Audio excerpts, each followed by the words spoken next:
We're always told that love is meant to be forever. But if that's true, why does it so often end in disaster? It's a story we all know. Two people start out like a raging fire, but so often they just end in cold, hard silence. It's a paradox, and it has puzzled thinkers for centuries. So, is this collapse just some kind of tragic accident?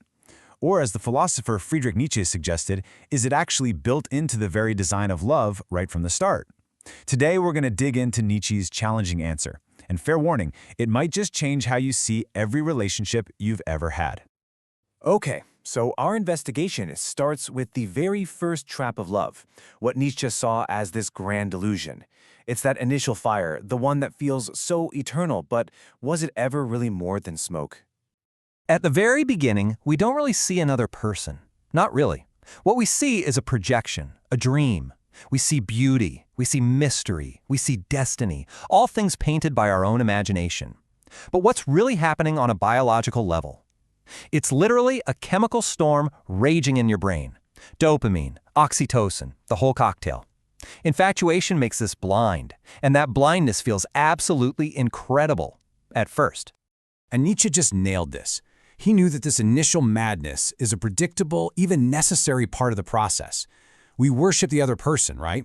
We put them up on a pedestal. But here's the thing about pedestals. They're built to crack. And when that chemical storm finally passes, reality just kind of walks in the front door. The problem isn't that things changed, it's that we're finally seeing them clearly for the very first time. So, what happens when that beautiful illusion shatters? Well, most people don't let go. They actually tighten their grip. And that's when the second trap appears. Because once love stops being a fantasy, it becomes something much darker, a power struggle. Now, Nietzsche's most famous idea wasn't just about kings and conquerors. He believed this will to power is inside all of us. It's that deep, fundamental drive to assert our own will on the world around us. And in a relationship, this drive doesn't just vanish. It goes undercover, hiding behind affection, and turning love into a quiet, constant battle. Take a look at this. It's a classic fight, right? On the surface, it's about dirty plates, but underneath, it's a hidden war. Who is more valued? Whose effort is more important? Every tiny little argument becomes a clash of wills, a struggle for recognition, for influence.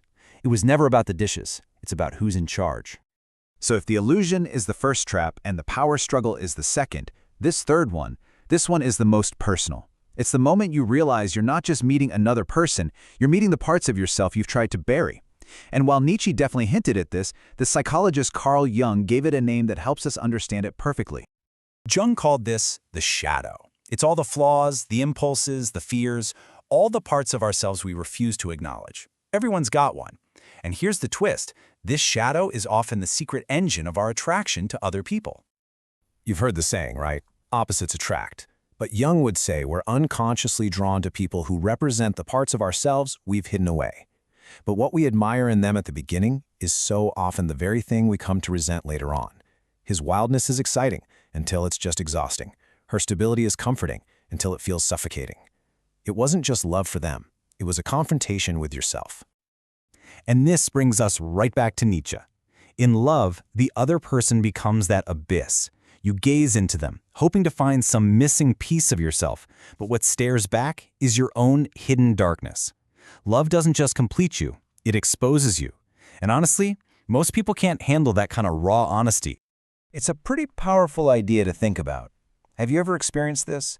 Being drawn to someone who was your complete opposite, only for that exact quality to become a source of conflict later. I'd really be curious to read your thoughts on this one in the comments. Okay, let's move on to the next stage of the collapse.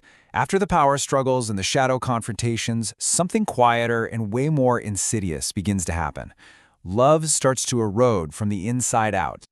These are the 3 quiet killers. See, it's not always a dramatic betrayal that ends a relationship.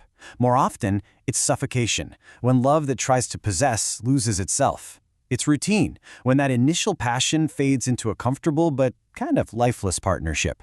And finally, it's silence, where all the things left unsaid build a wall that poisons everything.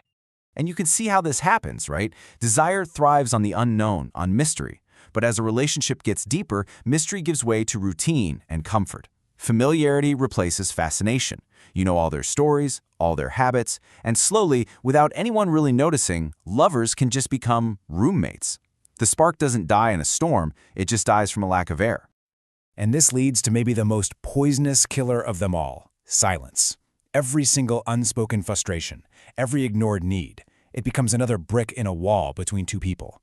Most relationships don't actually end because of what was done. They end because of what was never said. Love without honesty isn't really love, it's just theater, and every play has a final act. And all of this, it brings us to the final truth of our explainer, Nietzsche's most brutal and maybe his most liberating insight into the very design of love. Just let that sink in for a moment. According to Nietzsche, all the pain, all the conflict, the slow decay, none of it is an error in the system. Because for him, it is the system. This is the absolute core of Nietzsche's argument. In nature, every fire burns out. Every star eventually falls. Everything is a cycle of growth and decay. So why, he asks, would we ever believe that love, this incredibly intense emotion between two fragile, changing people, would be the one exception to the rule? The idea of forever might just be the ultimate illusion.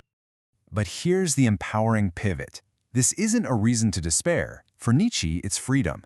The moment you accept that love is temporary, you stop trying to chain it down. You stop demanding perfection. You are finally free to love someone fully, honestly, right here, right now, without the crushing weight of forever. So in the end, what can endure? It's probably not the raging fire of passion, but the sturdy foundation of friendship, honesty, freedom, mutual respect. Love collapses when we build it on the fantasy of eternity, but maybe, just maybe, it can survive if we build it on the truth of a deep and honest friendship. So maybe love doesn't need to last forever to actually matter. Perhaps it just needs honesty, freedom, and a whole lot of courage. If this explainer got you thinking, please subscribe to Mindscope Philosophy for more ideas that challenge the way we see the world. Thanks for sticking with me on this one.